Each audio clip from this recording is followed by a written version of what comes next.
Okay,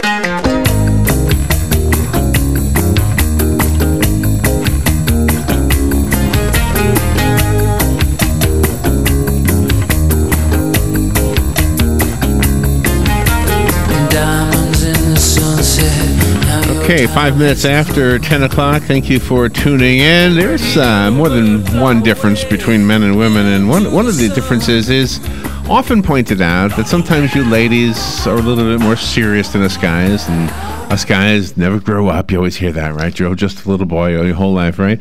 And I don't know if that's a good thing or a bad thing, but we have an interesting conversation we're going to conduct right now with Jane Zarse. She's on the phone. She worked as a broker at Chicago's Options Exchange. She's an inspirational speaker. It says here she's a recovering alcoholic. She has some interesting stories about that, by the way, and how it all contributes to what her philosophy is in life. And she explains that in her book, Love and Compassion is My Religion, a beginner's look into spirituality, an inspirational memoir. Jane Zarse. Good morning, Jane. Good morning. Thank you so much for having me. You're welcome. Where are you calling from? Chicago. Oh, how is Chicago right now? It's remarkably warm, unseasonably. Yeah, that's what they say, right? I don't know what to make of that. Yeah, it could be that global warming stuff. I don't know. How are you? Are you happy? Yes, I am. It took a while to get here, but happiness is an inside job, and I learned that later in life, and yeah, I am happy today. I used to always think happiness was a choice, and it is and it isn't. I mean, there are certain things that happen to us that make it hard to be happy, but I think holding on to unhappiness is maybe the I don't know, the bad way. You know what I mean? When something happens bad and we just hang on to that, it's almost like we like being there. And I know that's... Oh, yeah. Yeah. So, and it's a form of self-abuse. If you keep thinking about something horrible that happened to you over and over and reliving it, it's a horrible way to live. Yeah. One of the things about anybody who describes themselves as a recovering alcoholic, one thing I notice, when we have a priest in our community, a great, unbelievable priest, but he will not hesitate to tell you he's a recovering alcoholic, okay? And by doing that, it makes you realize that he has come to grips with not blaming somebody else for something he caused himself, which I think is step one to being happy, is making sure you know that anything you did to yourself is really something you did to yourself. Absolutely. We're the author and designer of our own lives, and something like that goes awry, we have to take responsibility for it, not to repeat it. Why did you title the book Love and Compassion is My Religion? Because as a drunk, I didn't know that I didn't love myself, and upon joining Alcoholics Anonymous, they started, when I first arrived, they'd say things like, we'll love you until you learn how to love yourself. Well, I had a distorted ego. I didn't realize that I didn't love myself, and that's the reason I was abusing my body with an obscene amount of alcohol. And once I learned to love myself, it was a natural progression to care for others and to compassion. I believe you can't really, have compassion for the other guy if you don't love yourself. Were you afraid that you weren't well liked? Is that why you turned to alcohol? Oh, absolutely. As a drunk, I was always concerned about what other people would think, and that really it ruins your life and your perspective if you're so overly concerned about what other people think. And later in life, I realized it's what I think about my life and my life trajectory that matters, and that was a real psychic change for me. Well, good for you. Wow. And can you pinpoint the turning point for yourself? Like, was there an event that happened where you stopped while you were driving drunk or something? Oh, it was. I was the real deal. I was drinking around the clock for years before I sought help. I knew I had a problem. I just didn't know what to do about it. My goal each day was to stay drunk enough not to care. And, it's true. I didn't conclude this from reading it in a textbook. Alcoholism is progressive, and I kept going farther and farther down the scale until I finally sought help at AA. Did you have any physical complications as a result of the alcohol, or is everything okay physically? Everything's okay now, but, I was, at the end of my drinking, I was walking out of ER, ER is getting an Ativan drip, only to go to Walmart and buy some beer and return to drinking hours later, I couldn't get off the self-abuse cycle, because when one is powerless over alcohol, it's a mental obsession. I want to drink. I want to drink. Coupled with physical allergy, once I put it in my body wants more, and I can't control the amount.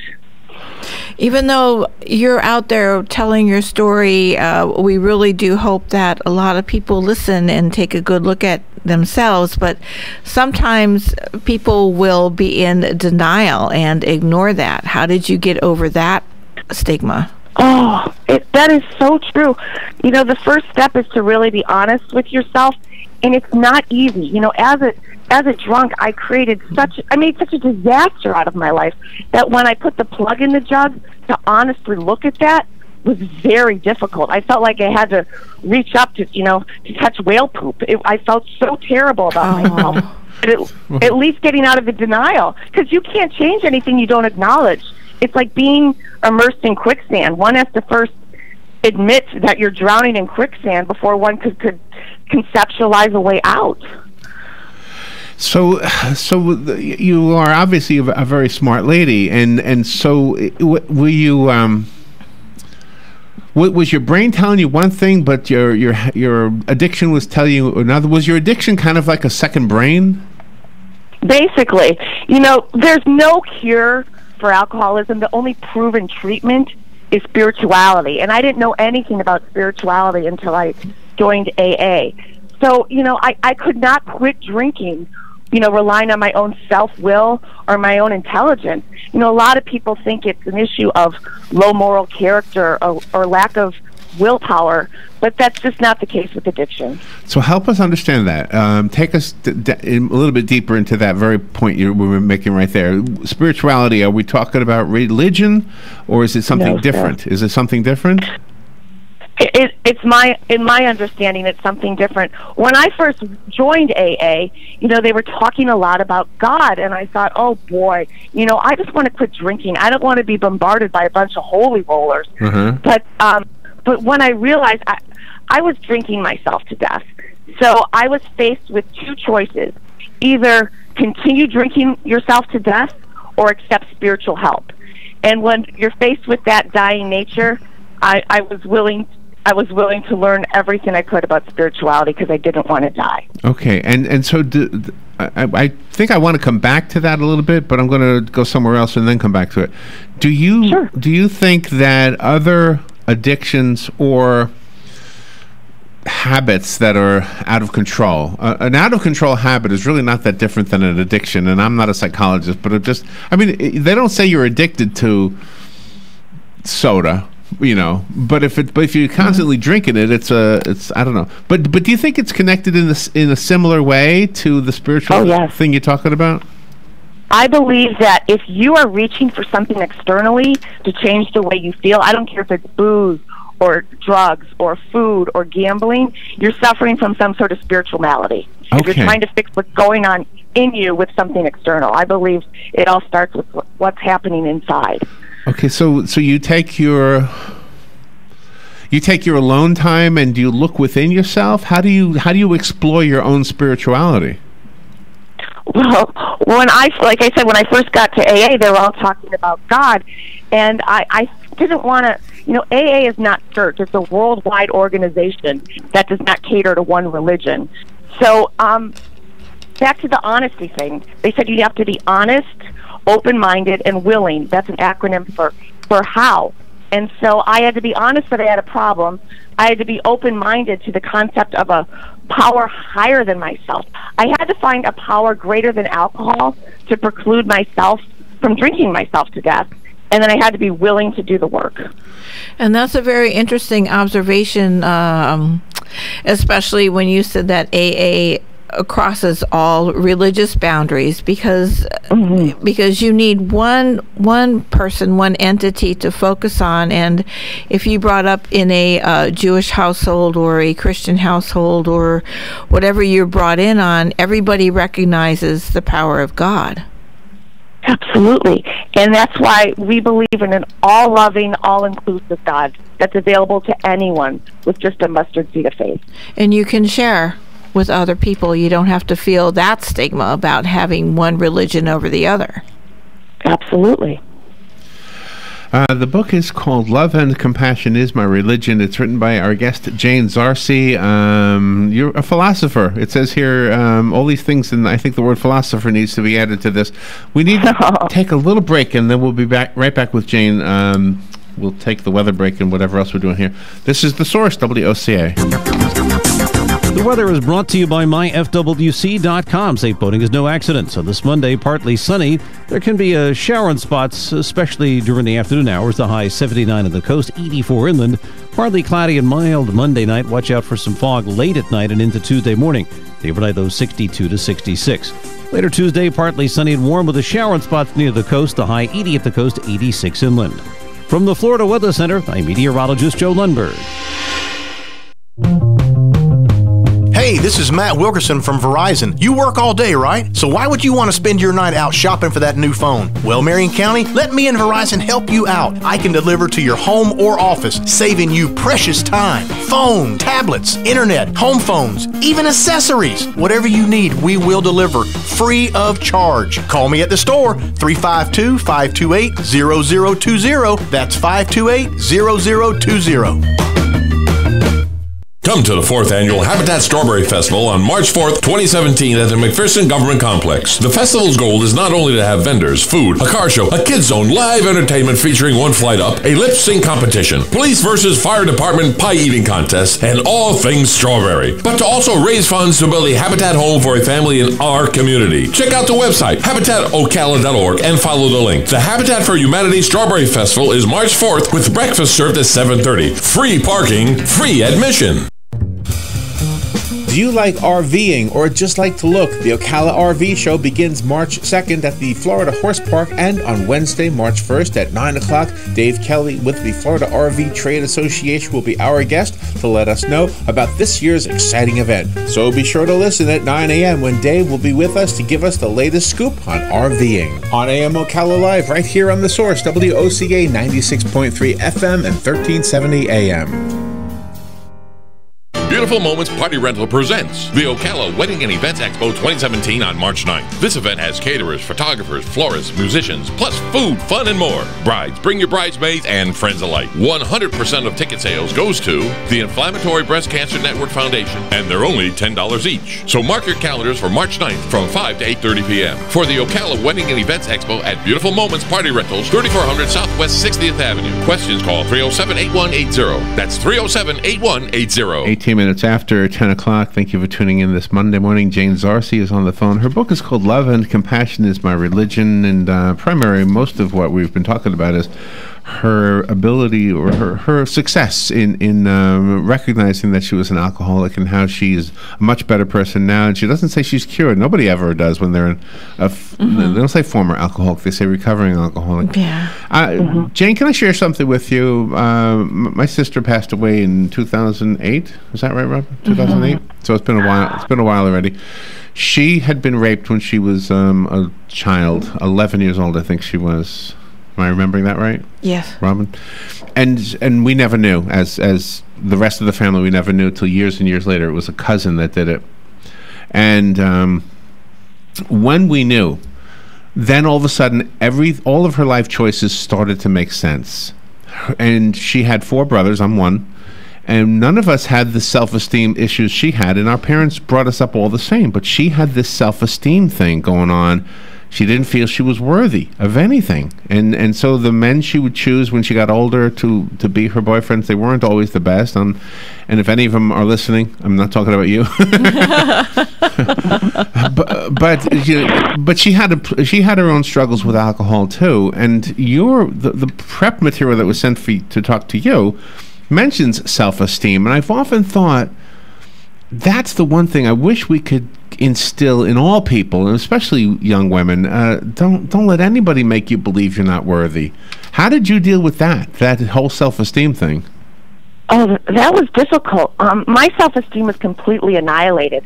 It was low, and I started drinking. But once I started drinking to control, not feeling good about myself, it just takes on a life of its own.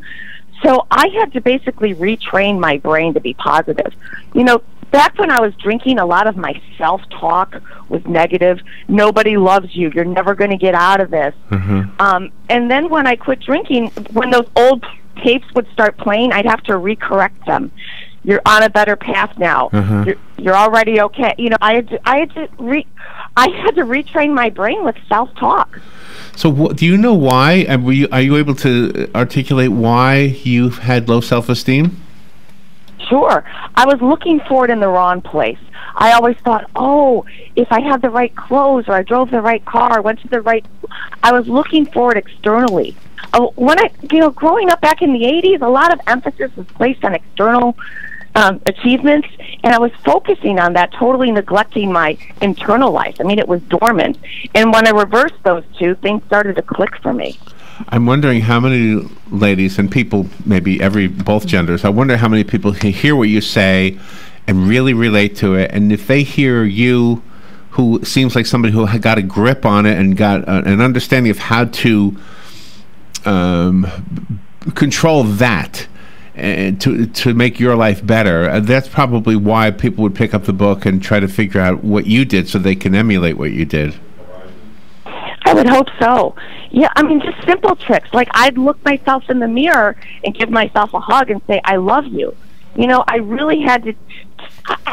I wasn't exhibiting self-love when I was drinking. I was abusing my body. So I had to arrest that behavior. You know, it's like a barrel of apples. You have to take out all the old ones, you know, self-loathing, addiction, and put in new ones like self-love and gratitude. And then you have the people that seem to give advice all the time. How did you deal with that? Because no one really knows how to help somebody unless they've walked in their shoes. Exactly. You know, when I joined AA, that really helped because we were all people who we were trying to escape pain alone, and we just couldn't do it. But collectively, with the same problem, we could all heal each other. The paperwork that was sent so that we could talk to you with some knowledge of the book gives us some talking points. One of them is to count your blessings. You know, I remember years ago there used to be a poster, and it was a face of a baby, and it said, "God don't create no junk," or something like that. And I'm not junk, right? That was the right. And I think that's true. And you know, when a religious leader will say, "God loves you," point there is no exception, there is no there's no conditions, you are loved, period, and God's not ashamed of you. There's a commercial Robin actually reads that says that, and I think, gosh, if you don't believe in God, then you have to figure out a way, because knowing that maybe the ultimate power believes in you and loves you, that's pretty powerful. But for somebody who doesn't believe in God, and I'm not trying to persuade anybody to change their religion, I guess, but I mean, there's got to be a way to just say, you know what? Yeah, I'm good. I'm okay. Yeah, you know, working with agnostics or atheists, a lot of times, you know, they just have to admit, I'm not God. Whatever I'm doing running the show isn't working. You know, for me, I was more open to a higher power, and believing that higher power loved me helped me to start to love myself again. But everyone's different, and I've seen a lot of people live better lives and get sober without believing in a God, per se. Yeah. How did your family react to your transformation? You know, with us alcoholics, for years, you know, like the first step, like I said before, is honesty. Because when I was drinking, I couldn't be honest. I drank such an obscene amount of alcohol, I had to lie about it all the time. Jane, it smells like, nope. You're slurring your words, nope. So just to be honest about it was great, but a lot of times with us alcoholics and our addicts, that's not good enough, because we've taught people that our word is no good, it's just lip service. So our actions, our behaviors are what's watched and measured. So I let, you know, my record speak for itself. You know, don't believe anything I say, just watch what I do. And that's how the families come around, is when they see our behaviors change. So let me ask you about you, if I could, and I have a reason for doing this. You are not, and alcohol doesn't define who you are. Obviously, you're a talented writer. So is that where your passion lives? Are you passionate as a creative person?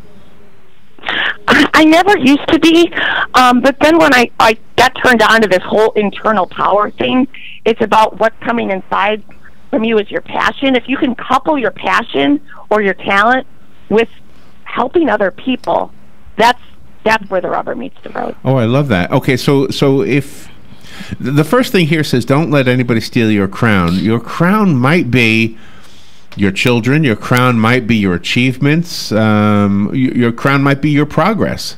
You really, I mean, everything is so fragile in this world. How do you protect it, somebody from stealing it?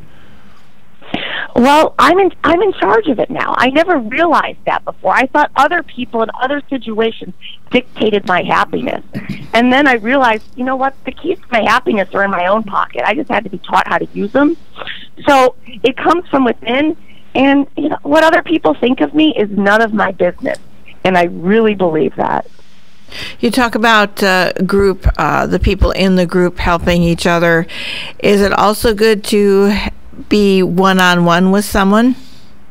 Absolutely. You know, a meeting in AA is just one alcoholic talking to another. There's something magical that happens with someone who's been through the same experiences, and being able to be open about all the shame and all that from the past. You know what we saw recently? We saw the musical Rent, and I had never seen it. Robin had never seen it. We rented it. We rented Rent, and in Rent, the one commonality is they all have AIDS, right? Mm-hmm. And they're in kind of an Alcoholics Anonymous type of a circle. And there's one scene in the movie where it shows they're disappearing because they're dying off. They're disappearing. But in that circle, they were there for each other. And in every one of their lives, they had somebody, one person, who was truly like the powerhouse for them. Did you have anybody like that? One powerhouse person? Yes, I had a sponsor named Michael, and he really turned me. He's a gay man, so he grew up with a punishing God who he thought would roast him in hell, and then he opts now for a loving God who he believes has his back and is very clearly working in his life, and I role modeled myself after that. Yeah, you know, the people who say that God hates the world, and they're Christian, forget that one line in the Bible, and I don't mean to throw religion at you, but there's that one line that says, God so loved the world that he gave his only begotten son. So he so loved the world. How can they say he hates the world when he loves you know? I don't understand that right there. And that's the world. That's everybody. That's not the earth. That's the people on it. When you are out speaking to people, can you tell the people that might have suicidal tendencies, and can you focus on them to try to help them? I wish I knew. You know, unfortunately, I know people that we've lost to suicide, and a lot of times they're so good at covering up, it's hard to see it coming. And, you know, it's you make such a permanent decision in such a bad temporary frame of mind. It's just heartbreaking. Yeah, absolutely. Stay at peace is one of your pieces of advice.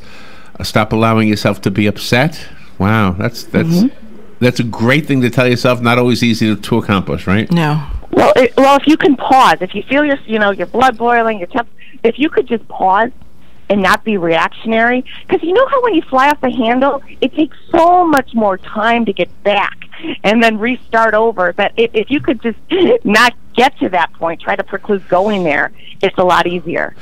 Your idea to forget about yourself and start thinking of others. I can't tell you how many times in my life, and I'm sure this is true for everybody, that you're going through a bummed out moment, and all of a sudden you have a friend who needs a ride, or somebody needs help moving, and you find yourself doing physical work, sweating, getting dirty, feeling really tired, but you're actually contributing to somebody else in a real physical way, and all of a sudden it's like, wow, that whole Miller commercial really is true. I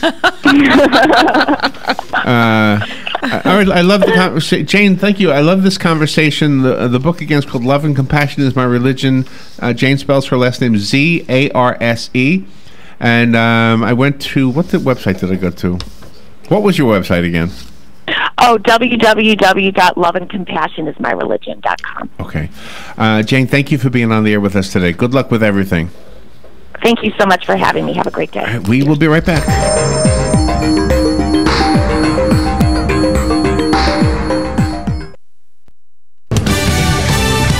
Fox News Radio, I'm Pat O'Neill. History of Swords made at last night's Oscars. La La Land was announced as Best Picture by mistake. Moonlight was the real winner, as presenter Warren Beatty explained on ABC. I opened the envelope, and it said, Emma Stone, La La Land. Emma Stone did win for Best Actress. Casey Affleck for Best Actor in Manchester by the Sea. Accounting firm Price Waterhouse says it gave Beatty the wrong envelope. Billionaire Wilbur Ross expected to be confirmed tonight as President Trump's Commerce Secretary. Ross sailed through Senate Commerce Committee hearings. Kurt Busch pulls ahead in the last lap to win the Daytona 500. I'm still just blown away by the amount of effort that it takes to win one of these races, let alone the Daytona 500. It's Busch's first Daytona win. Several crashes knocked out some top drivers, including Jimmy Johnson and Dale Earnhardt Jr. Fox News, we report, you decide. For me, it was the big S-Class from the 90s. Beautiful. My friend's dad had one. The SL. All of the SLs. I've been watching those since I was a kid. I think the 1971 SC was the first Mercedes that just blew me away. Everyone remembers the first time they saw one, and the day they began to long for a Mercedes-Benz of their own. Well, that day may be a lot closer than you think. With a certified pre-owned Mercedes-Benz, you can experience the luxury, the unparalleled safety, the performance, and the style Mercedes-Benz is famous for at a price you can afford. Beautiful SUVs, sedans, coupes, and convertibles that are factory certified and covered by an unlimited mileage warranty for up to 3 years, so you can drive without a worry for as far as you like. And during the certified pre-owned sales event going on now through February 28th, you can receive 2 years of complimentary prepaid maintenance and special financing available through Mercedes-Benz Financial Services, only at your authorized Mercedes-Benz dealer. You've waited long enough. See your authorized Mercedes-Benz dealer for complete details and limitations on certified pre-owned warranties. Robin, how do you like my design? You're designing a box? That's not a box. It's a doghouse. Rough draft for your rough? Sounds like you need personal service. I do? Yes, to print the blueprints. See Mark at the Personal Service Center. He can print blueprints, notarize permit applications, print and mail out invoices, and even provide great-looking business cards. Personal Service Center. That's the one on the corner of Northeast 25th Avenue and 24th Street, right? Just look for the yellow signs. Your pedigree palace will be a reality in no time. Hi, this is JP from Penn Flooring here in Ocala. I would like to invite you to come in and visit our spacious showroom where we have solutions for every style and budget. From wall-to-wall carpet to hardwood floors and tiles, we have an unsurpassed selection of flooring. At Penn Flooring, we've provided quality customer service with a family touch for over 25 years. Visit our website at pennflooring.com or come by our showroom, 1201 Southwest 17th Street, just over the bridge. Penn Flooring, quality customer service with a family touch. That was the sound of a tree falling. It could be your tree. You're going to have it trimmed, but never got around to calling Pride Tree Service. It could have fallen in a field, and now all you have to do is call Pride Tree Service, and they'll have it quickly out of the way for a great price. But don't wait until the tree falls. It may not fall in the field. It may hit your car, your house, or worse. So call Pride Tree Service today and avoid all those headaches before they happen. Pride Tree Service, 572-2510. That's 572-2510. Want to go exploring with all the comforts of home? Discover the best of both worlds at the Ocala Rv Show, March 2nd through 5th at Florida Horse Park. Thursday through Sunday, discover loads of RVs, great rates. Win 2 $100 gift cards every day, no purchase necessary. Adults $5, kids under 16 free. Thursday, buy one admission, get one free. Sunday, free admission with blood donation to Life South Community Blood Center. $2 off for military and first responders each day. It's the Ocala Rv Show. Hi, I'm Big Daddy Don Garlitz, asking you to support adoption by purchasing a Choose Life license plate from your county tag office. You know,